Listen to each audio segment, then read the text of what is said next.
நன்றி, வணக்கம். நாம் தமிழர். அடுத்ததாக மாநில ஒருங்கிணைப்பாளர் இசை மதிவாணன் அவர்கள்.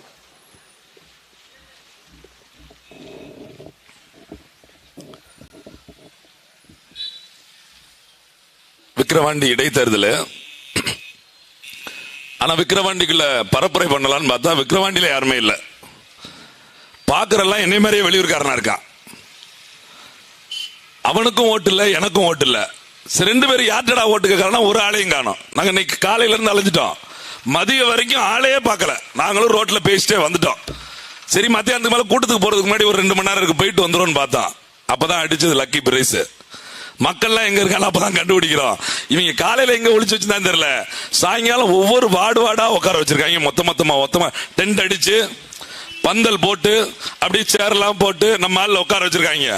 எங்க பாப்பா முதல் கூட்டத்துல போனோம்னா ஆட்டில் பார்த்து பேசுறமானே அப்படின்னு இந்த மாதிரி பேசுற வேட்பாளரை பாருங்க அப்படின்னு சொன்னா அந்த பாப்பா கேள்வியா கேட்டுச்சு. 1000 ரூபாய் வேணுமா சாராய கடை மூடணுமா, யாருக்கு ஓட்டு போடுவீங்க? 1000 ரூபாய் வேணுமா கல்வி இலவசமா வேணுமா, யாருக்கு ஓட்டு போடுவீங்க? 1000 ரூபாய் வேணுமா மருத்துவ இலவசமா வேணுமா, யாருக்கு ஓட்டு போடுவீங்க? நாங்க உங்க மனசாட்சியை தொட்டு கேட்கிறேன், 1000க்கு ஓட்டு போடுறீங்களா, உங்க தங்கச்சிக்கு ஓட்டு போடுறீங்களா? உள்ள இருந்து ஒரு அக்கா அப்படியே கை தட்டிருச்சு.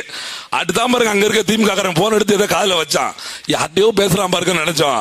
அடுத்த தெருவுக்கு போறான், அவன் கூட்டத்தை கிளப்பி விட்டுக்கிட்டு இருக்கான். போங்க போங்க, அவங்க வந்துட்டாங்க போங்க. அதுல ஒரு காவல்துறை திமுக நல்லா வேலை பார்த்தார். ஒரு எஸ் அன்பழகன் ஒரு அண்ணன், அடாடா கேண்டிடேட்டை காப்பாத்துறாராம். யாரு கேண்டிடேட்ட? எங்க கேண்டிடேட் அவரு. நாங்க கேண்டிடேட்டை காப்பாத்துறோம், நீங்க கூட்டி வச்சிருக்க இடத்துல பேசக்கூடாது, உங்களுக்கு அனுமதி கிடையாது அப்படின்னா ராஜண்ண. அவன் கூட்டி வச்சிருக்கிறதுக்கு அனுமதி கிடையாது, அதுக்கு அது தேர்தல் மணின்னு அனுமதியே கிடையாது. நீ அங்க போய் பேசியானா, இல்ல நான் வந்து வேட்பாளரை தான் பாதுகாப்பேன். வேட்பாளரை பாதுகாத்தா நாங்க நிக்கிறோம், நீ எதிரியை பாதுகாக்க வேணா அந்த வேலையை பாரு அப்படின்னா திருப்பி அங்கேயே நிக்கிறேன், வேட்பாளரை பாதுகாக்க வேட்பாளரை அங்க திமுக கார சீக்கிரம் பேசிட்டு போங்க தம்பி. 3வது இடத்துக்கு போறான், அவன் அதுக்கு மேல ஒரு அடிக்கு போயிட்டான், பேரணியா கூட்டு போக ஆரம்பிச்சான். இருந்தா தரடா பேசி. எங்க பாப்பா சொல்லுது, ஏமா போறீங்க, போகும்போது அப்படியே காத்துல வாங்கிட்டே போங்க. இவன் அடுத்த ரோட்ல நடக்க ஆரம்பிச்சான். அந்த அன்பழகன் தான் சொல்ல வேண்டியிருக்கு, ஐயா பேரணிக்கெல்லாம் திமுக அனுமதியே வாங்கல. உண்மையிலேயே நீங்க ரூல்ஸ் பேசுறா இருந்தா, நீங்க சட்டம் பேசுறா இருந்தா, நாளைக்கெல்லாம் நாம் தமிழர் பக்கம் வந்து பேசக்கூடாது. அனுமதி இல்லாம பேரணின்னு சொல்லி மக்களை வைத்து தேர்தல் ஆணையத்தை ஏமாத்துறா பாருங்க. அந்த திருட்டு திராவிட கும்பல்கிட்ட போய் உங்களோட சட்டத்தையும் உங்க ரூல்ஸையும் உங்க வலிமையும் நீங்க அவங்ககிட்ட காட்டணும். இந்த மண்ணுக்கும் மக்களுக்குமான அரசியல் செய்ய வந்த மக்கள் ஒரு இடைத்தேர்தல், ஒரு சாதாரண இடைத்தேர்தல். திமுக ஆட்சியில் இருக்குது, ஜெயிச்சா ஒரு எம்எல்ஏ எக்ஸ்ட்ரா பேர் கூடுதலா வரப்போது, அவ்வளவுதான், வேற ஒண்ணுமே இல்ல. அந்த ஒரு எம்எல்ஏ ஜெயிக்கிறதுக்கு எத்தனை இடத்துல, ஒரு தெருவுக்கு. ஆனா உண்மையில பலசாலிங்க அவங்க. ஒவ்வொரு தேர்தலுக்கு எப்படித்தான் இப்படி புத்தி எல்லாம், இந்த புத்தி எல்லாம் மக்களுக்கு எப்படி நல்லது செஞ்சுதான் இன்னைக்கு திமுக நம்மளே ஆதரிச்சிருப்போம். உண்மையிலே நாம ஒரு கட்சி தொடங்க வேண்டிய அவசியமே இருந்திருக்காது.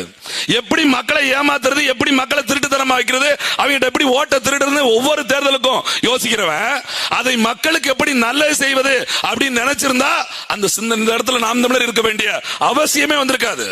நீங்க நினைச்சு பாருங்க, ஒரு தேர்தல் முடிஞ்சிருச்சு, இன்னும் தேர்தலுக்கு இடையில 67 உயிர் போயிருச்சு கள்ளச்சாராயத்துல.